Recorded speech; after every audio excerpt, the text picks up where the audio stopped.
Salut les amis, salut Internet, c'est Bertrand. Aujourd'hui, petite vidéo en deux parties. Première partie pour vous présenter les accessoires et les petites améliorations que j'ai apportées à ma Rose 50 GS. Et deuxième partie, une petite synthèse depuis un an que j'ai la GS et 10 000 km pour vous dire un petit peu ce que j'en pense et les plus, les moins. Voilà, pour faire un petit peu un bilan de cette première année de roulage. Allez, c'est parti pour les accessoires.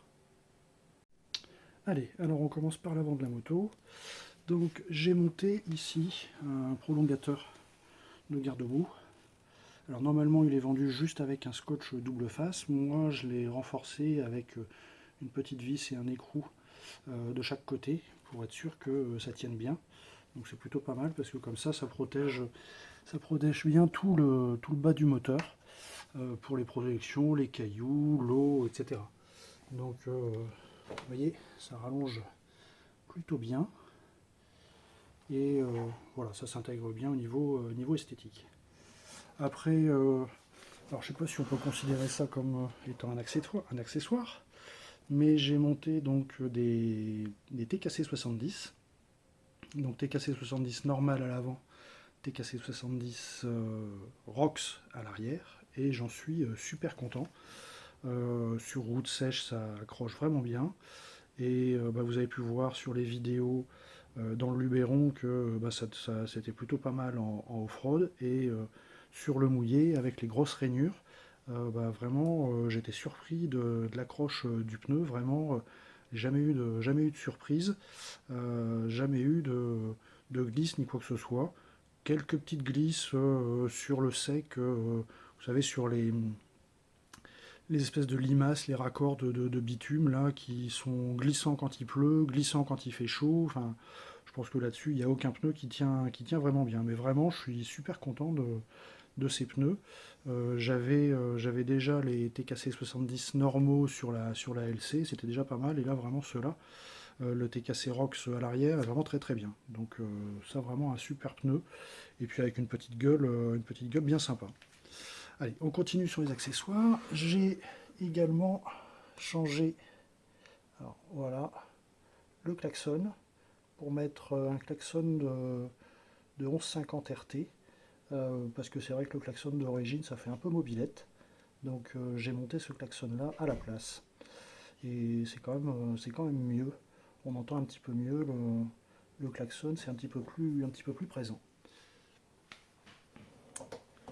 J'ai également monté une paire d'anti-brouillard, plus pour être vu que voir, parce que la nuit je roule quasiment jamais la nuit, et je me suis fabriqué des petits supports pour les installer, donc comme ça s'intègre plutôt pas mal sur la moto. Voilà, donc puis ça éclaire, j'ai pu les tester, ça éclaire plutôt bien et ça donne une bonne visibilité quand il y a un petit peu de circulation. Voilà. Ensuite, on continue sur les petites modifications de la moto. Alors, ici ça se voit pas, mais j'ai changé donc le filtre à air et j'ai monté un filtre à air KN. Voilà. Donc ça c'est un petit investissement. Enfin, investissement, c'est pas très très cher parce que c'est une cinquantaine d'euros et ça permet effectivement d'avoir un meilleur filtre à air et puis de le nettoyer régulièrement pour avoir une bonne filtration. Grosse modification ici, puisque j'ai monté, voilà, je ne sais pas si on le voit bien, un Y à la place du catalyseur. Alors vous allez me dire, le catalyseur c'est quoi? C'est ça. En fait c'est cette grosse gamelle qui pèse à peu près 5 kg, et je l'ai remplacé par ce Y qui pèse à peu près 1 kg, 1 kg 5, donc déjà ça fait économiser 4 kg sur la moto, et la moto respire quand même déjà nettement mieux. J'ai eu l'occasion de le voir immédiatement, parce que quand je suis revenu avec la moto de Belgique, donc j'avais le catalyseur, et je trouvais que vraiment, bon, le moteur était sympa, mais un peu, un peu anémique, et là, effectivement, avec ce Y, ça respire beaucoup mieux. Alors vous allez me dire, oui, c'est pas très écologique, je reconnais que, effectivement, en termes d'écologie, c'est pas le top. J'y ai adjoint dernièrement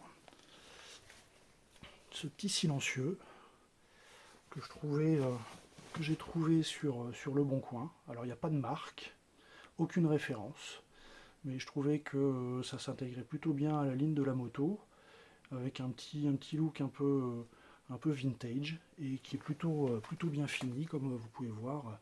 Les soudures sont très propres, les rivets et tout ça, c'est vraiment bien fini. Mais il n'y a pas de marque, il n'y a rien du tout, pas de numéro de référence, rien de rien. Et j'ai trouvé ça sur Le Bon Coin et j'ai payé ça 80 euros. Donc et ça donne une petite sonorité bien sympa, donc j'aurai l'occasion de faire une petite vidéo pour que vous puissiez entendre ça. Par contre, effectivement, la plaque d'immatriculation, elle aime beaucoup moins. Vous voyez, elle a un petit peu fondu. Voilà.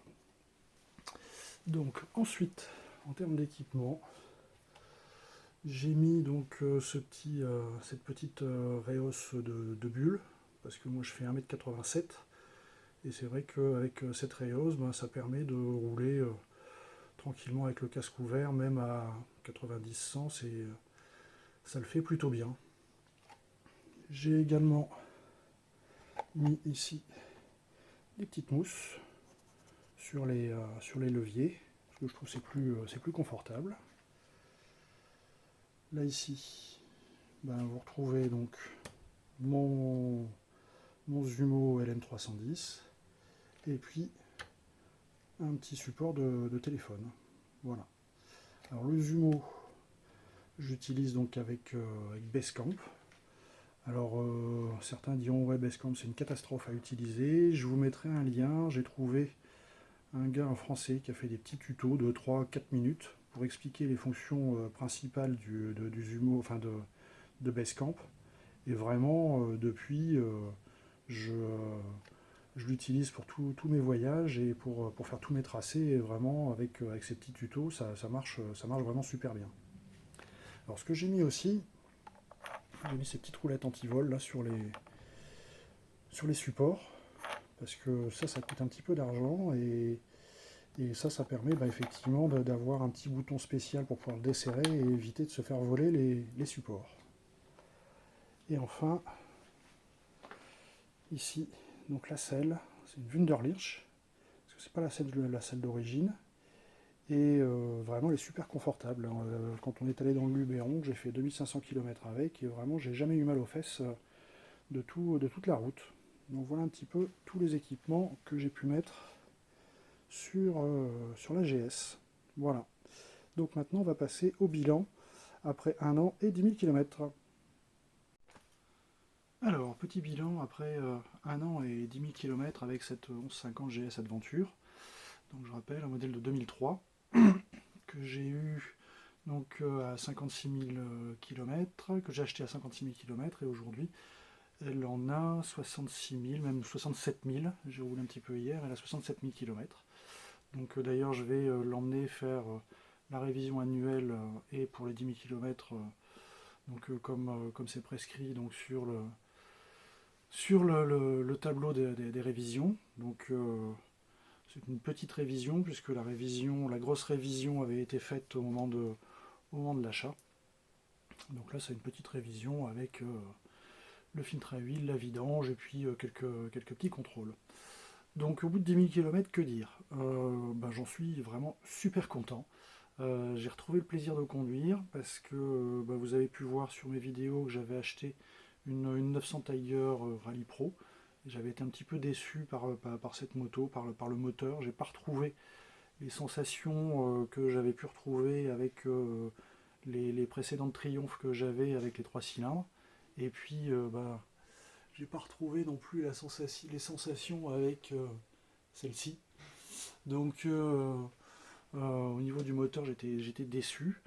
Et c'est vrai que là, avec celle-ci, au niveau moteur, même si le moteur n'est pas super puissant, puisqu'elle elle ne fait que 85 chevaux, mais c'est vraiment super agréable à conduire. Le moteur est hyper coupleux, il est vivant. Alors oui, ça vibre. Ça, c'est les 1150, donc il y a le couple de renversement, donc c'est un peu déroutant. Ça vibre, oui, d'accord.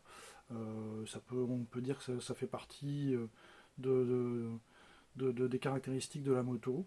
Mais c'est hyper coupleux, le moteur est hyper rond, la boîte de vitesse est vraiment hyper agréable. Au chapitre des points négatifs, on va dire que le poids, effectivement, le poids à l'arrêt, la moto est quand même assez lourde. Je crois qu'elle doit faire aux alentours de 260 ou 270 kg, plus le réservoir de 30 litres. Donc ça aide pas non plus. Mais comme toutes les BM, une fois qu'on roule avec le télélever paralever, ce poids ne se sent plus du tout. Et c'est vraiment hyper agréable à conduire. C'est pas fatigant, c'est confortable. Après, que dire dans les points négatifs, je sais pas. Peut-être un petit manque de puissance. C'est vrai que parfois on aimerait avoir un petit peu plus de niaque au niveau du moteur. Mais voilà, après on s'y fait. Et puis aujourd'hui, avoir un trail de 130, 140, 150 chevaux, bon, personnellement j'en ai pas l'intérêt, ni le goût, ni l'envie. Avec les 85 chevaux, je me régale, c'est largement suffisant. Mais c'est vrai que de temps en temps, bon, je me dis que sur des accélérations, j'aimerais bien avoir un petit peu plus de chevaux. Mais bon, je, je m'y fais, et puis c'est la moto qui est comme ça. Et vraiment, bon, globalement, sur cette première année, j'ai vraiment pris beaucoup de plaisir. Et d'ailleurs, c'est pour ça que j'ai autant roulé, puisque 10 000 km en un an, je crois que j'ai jamais autant roulé avec mes motos personnelles sur une année. Euh, sur les points négatifs, que dire effectivement, bon, c'est une moto qui a 18 ans, donc elle accuse son âge au niveau de certains équipements. C'est vrai que l'éclairage, bon, c'est un éclairage standard. Il n'y a pas toute l'électronique. Alors, si, il y a l'ABS, mais il n'y a pas toute l'électronique qu'il peut y avoir sur les motos modernes aujourd'hui. Bon, pareil, là, on s'y fait. Euh, que dire d'autres les points à surveiller, niveau d'huile, ça faut, parce que le 1150, comme le 1100 et le 1150, c'est des moteurs qu'il faut surveiller régulièrement pour remettre un petit peu d'huile de temps en temps, parce que ben oui, effectivement, ça consomme un petit peu d'huile, donc il faut être vigilant là-dessus. Euh, Après, les points à surveiller aussi, si vous êtes intéressé par ce genre de moto, l'ABS, parce que l'ABS c'est un des points sensibles, et moi, comme je l'ai acheté chez Flat Twin en Belgique, l'ABS avait été entièrement révisé, contrôlé, etc. Donc là-dessus, je suis assez serein, mais c'est vrai que beaucoup ont eu des soucis sur la version ABS. Mais bon, voilà, c'est des points à surveiller. Et puis, si vous êtes toujours intéressé par ce genre de moto, comme d'habitude, c'est carnet de révision, facture, enfin, que la moto ait été suivie complètement. Ça, c'est une des bases, de toute façon, sur toutes les motos qu'on peut acheter. Moi, j'ai toujours été extrêmement vigilant là-dessus, d'acheter des motos avec un suivi, avec le carnet de suivi, avec les entretiens chez le concessionnaire, parce que les entretiens faits soi-même, bon,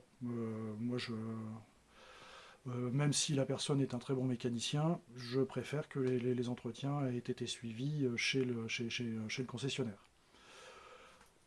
Après, en termes de points négatifs, j'ai pas beaucoup de reproches à faire à cette moto. Vraiment, je prends énormément de plaisir à rouler avec. Et, et voilà, hormis le poids et voilà les équipements qui sont des années 2000 en termes d'éclairage, etc. Mais j'ai pas beaucoup de reproches à lui faire. Voilà, donc j'ai vraiment, depuis un an, je prends vraiment du plaisir, et à chaque fois que je la prends, j'ai la banane. C'est toujours extrêmement plaisant. Hier, je suis allé faire un petit tour hier après-midi, et ça faisait 8-10 jours que j'avais pas roulé, et je me suis régalé sur les petites routes. J'ai fait un petit peu de chemin, et vraiment je me suis régalé. Je suis revenu avec la banane, et vraiment avec beaucoup de plaisir. Voilà, donc n'hésitez pas à me laisser des commentaires, un petit pouce si vous aimez bien mes vidéos, et puis si vous voulez des renseignements, n'hésitez pas à me poser des questions dans les commentaires, ça sera avec grand plaisir. Et puis j'espère que prochainement je pourrai vous faire des petites vidéos avec celle-ci, parce que c'est vrai que j'ai pas fait beaucoup de vidéos avec la T-Bird, donc j'essaierai de faire des petites vidéos aussi avec cette moto. Voilà, allez, je vous dis à très bientôt et portez-vous bien.